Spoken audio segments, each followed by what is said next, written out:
இந்த நந்தி சிலையை பாருங்கள், எவ்வளவு அழகாக இருக்கிறாருன்னு பாருங்கள். இந்த நந்தி தேவர் அப்படியே சிவனுக்கு நேர் எதிர்க்க இருக்கிறார். இதுதான் கோயிலோட என்ட்ரன்ஸ்.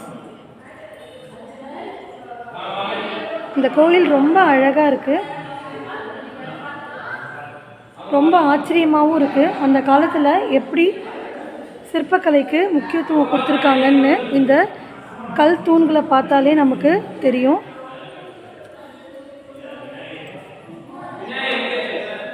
எங்களுக்கு இந்த கோயில் ரொம்ப பிடிச்சிருந்துச்சு.